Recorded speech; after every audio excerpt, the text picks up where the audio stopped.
你好，你好，你好，这个是张小菊，他从浙江回来以后就一直睡那个床下面，因为太害怕了，老家的猫会骂他。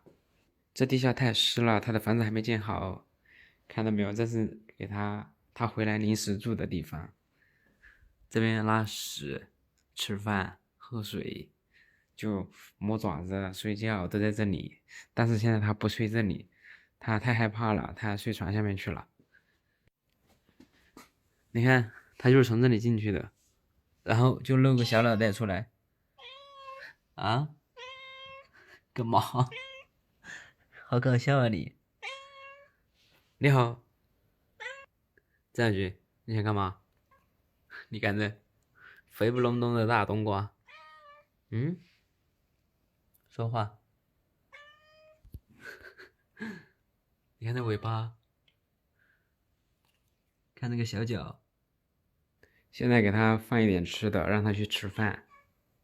等他吃饭的时候，我就把这边全部给他封了，他就进不去了，必须睡外面。你看他这傻傻的样子，他就是这种呆呆的，因为他不是很聪明。快去看看吧，碗里面给你放了猫粮了，快去看看。你看吃个饭这么局促，那个喂食器好像有点太矮了，回头给他买4个脚给他安上，或者下面给他垫个东西。完了，吃完饭找不到回去了，你看多胆小。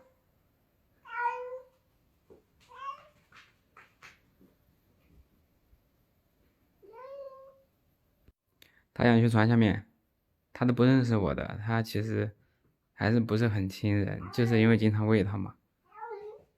你看，就这样就不认识我了。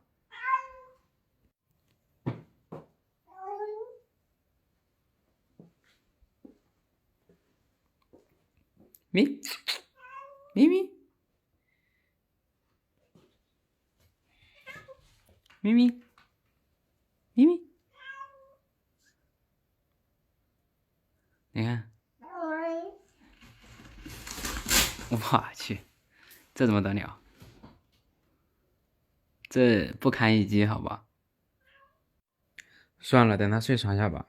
我都说了，他就不能放到外面去，他连床下他都不敢出，你们还说带出去遛呢，这出去直接飞了，直接起飞了。而且他根本就不亲我，我叫他他也不应，他就是可能平时喂他喂的多，就有一点熟，但是遇到什么紧急情况他就不认识我了。这回家都20多天了，他连床下都不敢出，这能有什么办法吗？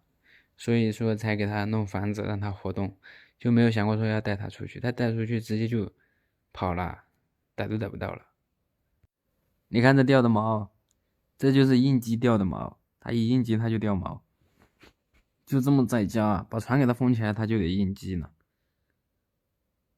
还好不是在外面，外面就哄不好了，在家里面应激了，那就一会儿他自己冷静一会儿就好了。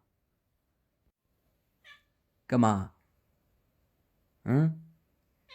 干嘛？现在又认识我了？你在干嘛，张小菊？你在干嘛，张小菊？你连我都不认识了吗？啊！你非要去睡你那床下，你那床下有什么好的？嗯？这么多天了，连床底下都不敢出，哎呦，你怎么得了？怪不得上彪骂你呢，哦，怪不得马儿骂你呢，这么胆小一只猫，马儿骂得好，明天我把它抱过来骂你，睡觉。